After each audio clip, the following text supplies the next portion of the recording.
다 같이 찬송가 151장 함께 드리겠습니다.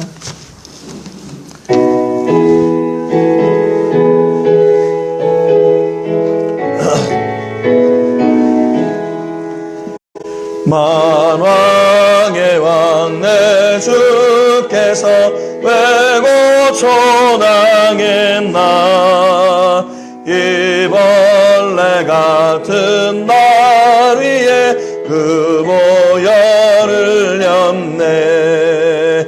십자가 내가 처음 볼 때에 나의 맘에 큰 고통 사라져 오늘 믿고서 내 눈 밝았네. 참 내 기쁨 영원하도다. 주 십자가 못 박힘은 속죄함 아닌가. 그 긍휼함과 그 은혜 말할 수 없도다. 십자가 내가 처음 볼 때에 나의 맘에 큰 고통 사라져 오늘 믿고서 내 눈 밝았네. 참 내 기쁨 영원하도다. 늘 울어도 그 큰 은혜 다 갚을 수 없네. 나 주님께 몸 바쳐서 주의 이름 쓰리. 십자가 내가 처음 볼 때에 나의 맘에 큰 고통 사라져 오늘 믿고서 내 눈 밝았네. 참 내 기쁨 영원하도. 3절 한 번 더 합니다. 늘 울어도 그 큰 은혜 다 갚을 수 없네. 나 주님께 몸 바쳐서 주의 이름 쓰리. 십자가 내가 처음 볼 때에 나의 맘에 큰 고통 사라져 오늘 믿고서 내 눈 밝았네. 참 내 기쁨 영원하도다. 아멘. 기도하겠습니다. 하나님 아버지 감사드립니다. 오늘 저희가 또 고난주간 특별 저녁 기도회를 기억하여 이 자리에 나와 하나님 십자가의 은혜를 노래하고 또 자랑했습니다.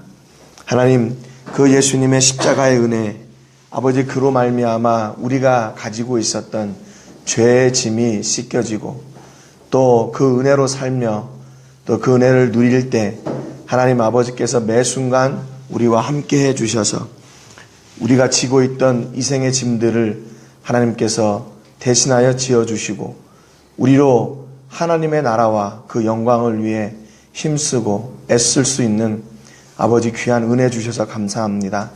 먼저 그의 나라와 의를 구하라고 말씀하신 것은 우리의 믿음을 시험하기 위함이 아니라 하나님께서 이미 우리에게 그 능력을 주시고 아버지 우리가 하나님의 나라와 영광을 위해 일할 때 그 모든 것을 우리에게 더해 주시려고 하신 약속임을 깨닫습니다. 하나님이 고난의 주간에 그 은혜를 더 풍성히 누리게 해주시고 우리 예수님과 우리 하나님과 더 가까워지는 시간들이 되게 주옵소서. 감사드리고 예수님의 이름으로 기도합니다. 아멘. 오늘 말씀은 고린도전서 15장 10절 말씀입니다. 계속해서 그는 흥하여야겠고 라는 주제로 말씀을 나누고 있는데 오늘은 사도 바울에 대해서 같이 말씀을 나누겠습니다. 고린도전서 15장 10절 같이 읽습니다. 시작.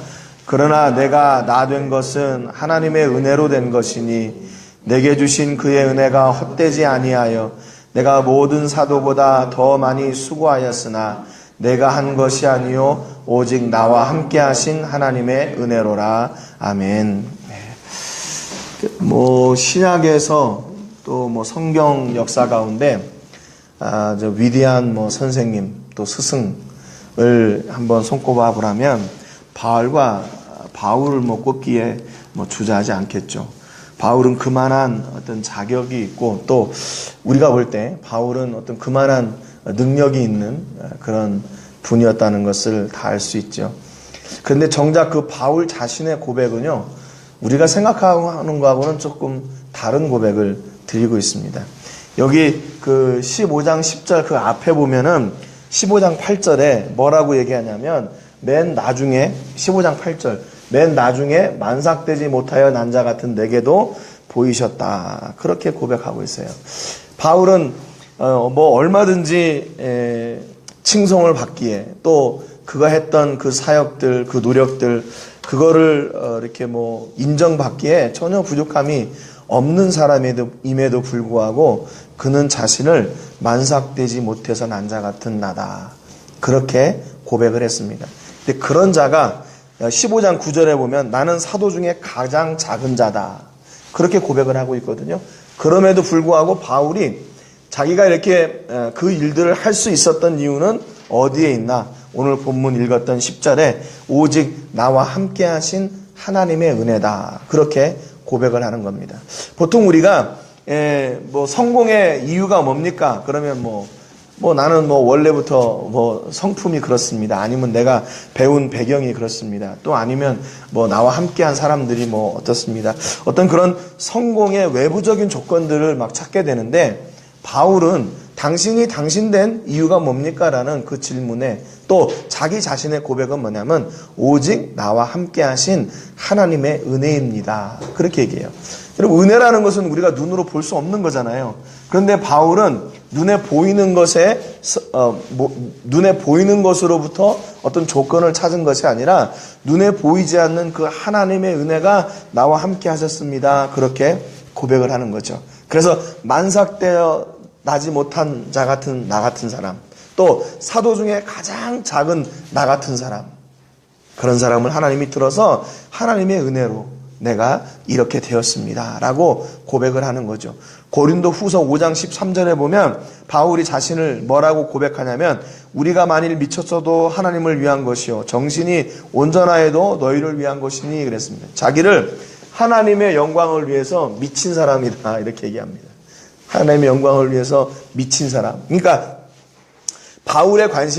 평생 바울의 관심이 어디에 있었나? 하나님과 그리고 성도들에게 있었어요. 성도들에게.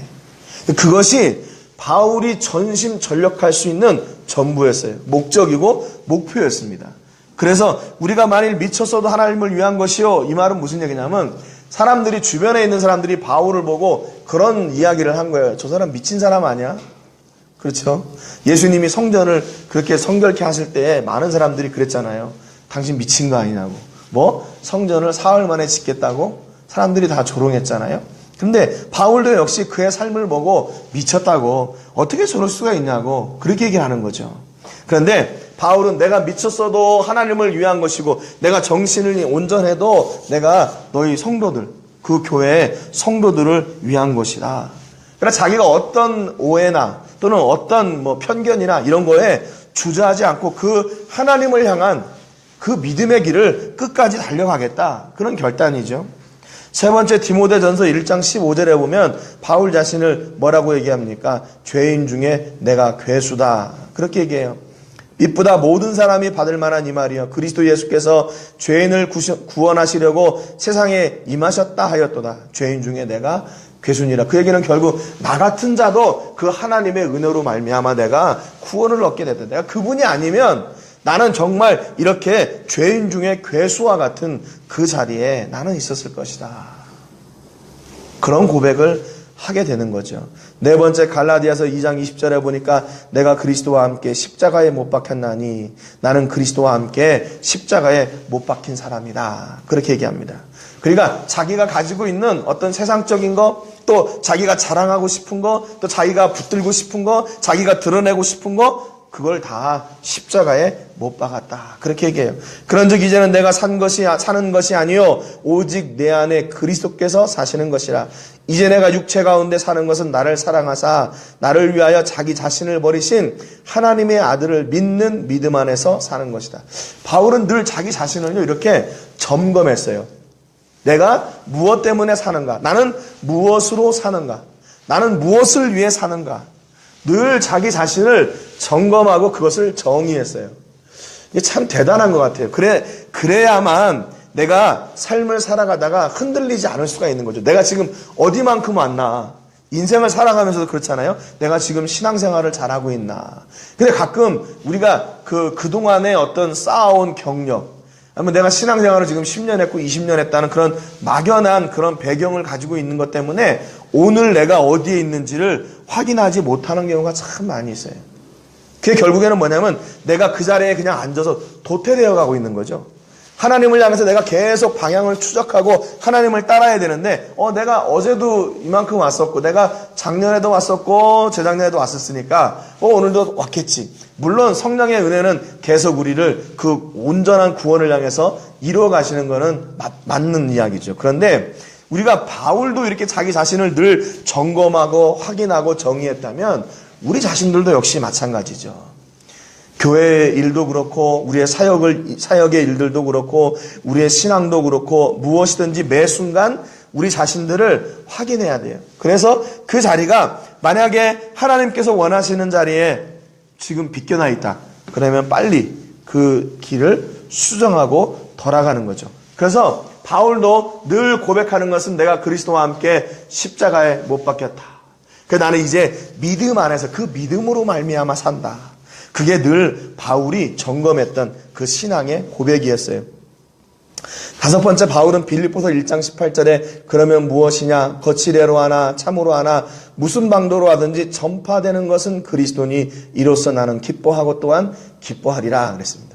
그러니까 앞에서 고린도후서 5장 13절에 사람들이 나를 미쳤다고 해도 나를 좀 사람이 어떻게 저럴 수가 있나 비난이 와도 나는 무엇으로 기뻐하냐? 나를 통해 전파되는 그 그리스도, 그 복음이 있기에 그것으로 나는 기뻐하고 기뻐하리라 그랬습니다. 네. 세례 요한도 그랬죠. 그분이 자랑되는 것, 또 그분이 드러나는 것 때문에 나는 기뻐한다. 그렇게 고백한 것처럼 바울도 역시 마찬가지로 내 삶을 통해서 그분의 영광이 드러나는 것, 그것으로 나는 족하다. 그렇게 얘기했습니다. 그러니까 바울이 매 순간 자신을 확인했던 이유는 뭐냐면 내가 혹시라도 내 이 걸음을 통해서 하나님의 영광이 가리거나 아니면 하나님께 기쁨이 되지 않는 일은 없나. 그리고 내가 하나님을 복음의 비밀을 온전히 증거하는 그 현장에 있나. 그것을 늘 점검하는 자리에 있었던 거죠. 그리고 또 바울이 그래서 힘썼던 것은 뭐냐면 내가 전파되는 것은 그리스도가 되게 하려고 나를 통해서 전파되고 증거되는 것은 예수 참 복음이 되게 하려고 그렇게 애쓰고 애썼다는 겁니다. 디모데후서 4장 7절에 보니까 바울은 나는 선한 싸움을 싸우고 나의 달려갈 길을 마치고 믿음을 지켰으니 그렇게 얘기해요. 달려갈 길을 다 마친 자라고 이야기합니다. 그런데 여기 나의 달려갈 길을 마치고 라는 말이요. 예수님께서 십자가에 달려 죽으실 때 마지막 하신 말씀이죠. 예수께서 심포도주를 받으신 후에 이르시되 다 이루었다 하시고 머리를 숙이니 영혼이 떠나가시니라. 예수님께서 말씀하셨던 이 다 이루었다는 말하고 바울이 나의 달려갈 길을 마치고 라는 말하고 똑같은 말이에요. 헬라 말로 텔레오라는 말인데 이게 다 전부 다 이게 완결되었다 그 말입니다. 이게 모든 거래가 끝났다. 내가 할부를 내고 있었는데 그게 다 끝나가지고 이제 온전히 내 것이 되었다. 그림을 그리는 사람이 마지막 이렇게 스케치하고 색칠하고 딱 이렇게 해서 마지막 한 점까지 딱 끝냈다. 이제 그런 말이거든요.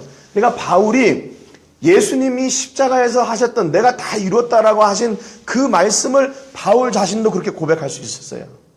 이게 내가 내 힘과 능력으로 했다면 이게 자신에게 고백할 수 있는 일일까요? 안 되는 거죠. 그런데 바울은 앞에서도 고백했던 것처럼 이게 디모데후서는 바울이 그의 생애 그냥 제일 마지막에 쓴 편지예요. 디모데에게. 그러니까 내가 인생을 돌아보면서 마지막 그 길을 이렇게 돌아보니까 하나님이 나를 이루신 그 길이 예수님이 가셨던 그 길이었다. 예수님께서 하나님의 말씀을 그렇게 쫓아서 충성하고 봉사하신 것처럼 나를 하나님께서 그렇게 사용해 가셨다. 그 말이죠. 그러니까 이 말은 무슨 얘기냐면 내가 예수님처럼 뭘 다 했다, 내가 이루었다 그 말이 아니라 그분의 은혜로 내가 여기까지 오게 되었다 그 말입니다. 그러니까 바울의 목표, 바울의 그 목적이 누구냐? 바로 예수님이라는 것을 알 수 있는 거죠. 예수님처럼 예수님이 가신 데까지 예수님이 주신 말씀을 따라 계속 그 길을 걸어가고 그 예수님을 본삼아 그의 결국은 어떤 고백을 드렸나? 나의 달려갈 길을 마쳤다. 그리고 믿음을 지켰다. 그렇게 고백합니다. 그러니까 마지막에 디모데후서 4장 8절에 이렇게 얘기할 수 있어요. 이제후로는 나를 위하여 의의 면류관이 예배되었으므로 주 곧 의로우신 재판장이 그날에 내게 주실 것이며 내게만 아니라 주의 나타나심을 사모하는 모든 자에게도니라 그랬습니다. 바울이 비밀을 깨달았어요. 자기가 열심히 그렇게 살아가고 이렇게 하는 것이 아니라 그분의 은혜를 따라 이렇게 살아왔더니 그분의 은혜를 따라 의의 면류관이 예배되었고 또 이것이 자기에만 속한 그런 상급이 아니라 주의 나타나심을 사모하는 모든 자들에게 하나님께서 이렇게 은혜를 따라서 그 믿음을 따라 지켜 살게 하시고 결국에는 의의 면류관을 상급으로 받게 되는 그 자리까지 우리 하나님께서 인도해 주신다 그 말입니다. 우리가 가끔 어제도 말씀드렸는데 우리가 그 예수님을 간혹 우리가 편한 대로 갖다 이렇게 쓰는 경우가 있어요. 하나님의 말씀도 그렇고 내가 원하는 대로 이렇게 포장해가지고 다듬어가지고 써요. 그게 무슨 얘기냐면 결국 그걸 그렇게 포장함으로 인해서 나의 공로를 드러내려고 하는 그런 경우가 많이 있거든요. 여러분 결국 신앙은 삶인데 그 삶에 어떤 모습이 우리 안에 깔려 있어야 되나? 예수님을 본을 삼아 그분의 은혜를 따라 사는 거죠. 그러니까 결국 그분의 은혜를 따라 살았고 그분의 은혜를 따라 여기 왔기 때문에 내가 자랑할 곳이 없는 거예요. 근데 거기까지 왔는데 의의 면류관도 나를 위해서 예비해 두셨다는 겁니다. 이게 하나님의 사랑이고 하나님께서 우리가 신앙생활을 이렇게 해나가면서 우리에게 주시는 놀라운 복이라는 겁니다. 성경에 보면 예수님이 수요일에 하신 일에 대한 기록이 없어요. 그래서 뭐 어떤 데는 뭐 또 다른 성경을 이렇게 끌어다가 뭘 하셨다 그러는데 대부분의 성경학자들은 예수님이 수요일에 하신 일이 없는 것으로 돼 있습니다. 왜냐하면 성경에 기록이 없기 때문에. 그런데 우리가 추측하기는 아마 예수님께서 그러면 수요일날 쉬시면서 뭐 하셨을까? 아마 기도하시지 않았을까 하는 생각을 해요. 근데 기도할 때 어떤 마음으로 기도하셨을까? 제가 참 많은 생각을 묵상을 했어요. 그랬을 것 같아요. 다른 때 기도할 때는 하나님 힘을 주시고 능력 주시고 뭐 다음에 또 어떤 사람들을 만나든지 고치고 회복되는 역사가 있게 해주세요. 남을 위한 기도를 했는데 이제 곧 있으면 내일 모레면 십자가를 지셔야 되는 상황이니까 그 십자가의 그 짐, 그 무게, 그 구원의 일을 위해 기도하지 않았었을까. 근데 그 기도의 자리로 나가는 예수님의 마음이 얼마나 무거우셨을까. 그런데 예수님 마음 한편에는 그래도 이런 바울과 같은 사람, 또 디모데 같은 사람, 또 세례 요한과 같은 사람, 또 요한과 같은 사람, 베드로와 같은 사람, 그런 믿음의 지도자들이 세워져 가고 있는 그 모습이 그 예수님의 마음 한켠에는 그래도 위로가 되지 않았을까. 물론 이때 예수님이 십자가를 지시던 그 전에는 아직 바울이 등장하지 않을 때였지만 어떤 그런 놀라운 일들을 보시면서 예수님이 마음 한켠에 또 위로를 받지 않으셨을까. 그런 생각이 들어요.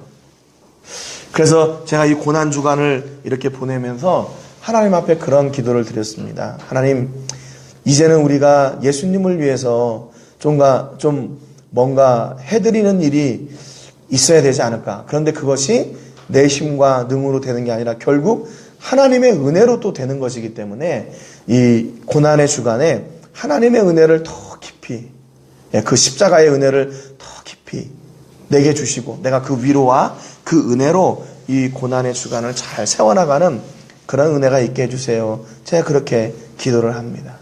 그러니까 바울이 그 예수님의 삶을 본을 삼아 그분의 말씀을 따라 그분의 은혜를 따라 살았던 것처럼 그것이 바울에게는 나는 연약한 사람이고 나는 작은 사람이고 했지만 하나님의 나라에는 엄청난 영향을 끼친 게 아니겠어요? 그 후로도 지금 바울을 본을 삼아서 바울과 같이 또 예수님과 같이 삶을 살기 위해 몸부림치는 믿음의 사람들이 지금도 있기 때문이라는 거죠.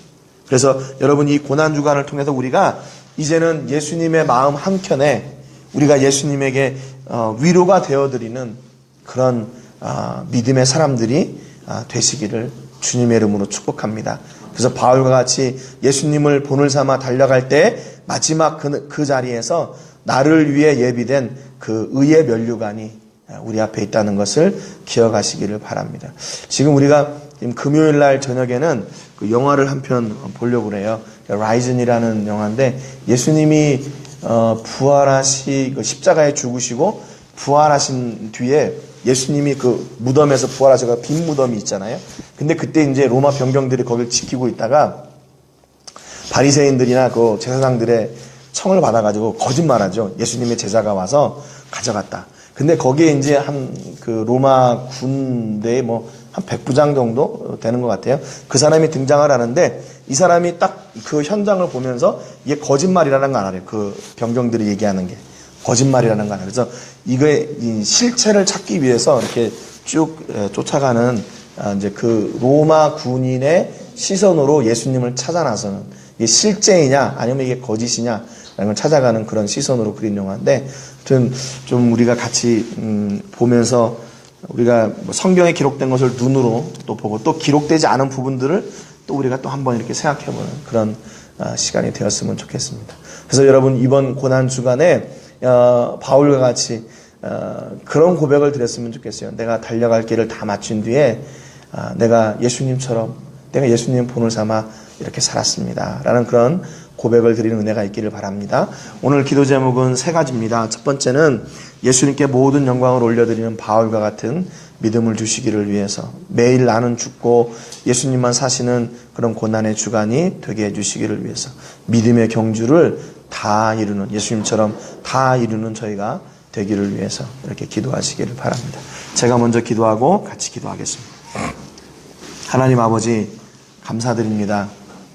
오늘 바울의 고백을 통해서 바울 자신은 늘 하나님 앞에 나는 어떤 사람인가, 나는 무엇을 위해 살고 있나, 또 나는 무엇으로 살고 있나를 늘 확인하고 점검했습니다. 그래서 하나님의 은혜를 고백하고 우리 예수님의 사랑을 고백하고 예수님의 복음을 전하는 자리에서 결코 벗어나지 않았습니다. 하나님, 오늘 우리가 이 고난의 주간을 통해서 우리의 신앙을 점검하고 다시 복음으로 돌아가는 은혜가 있게 해주시기를 원합니다.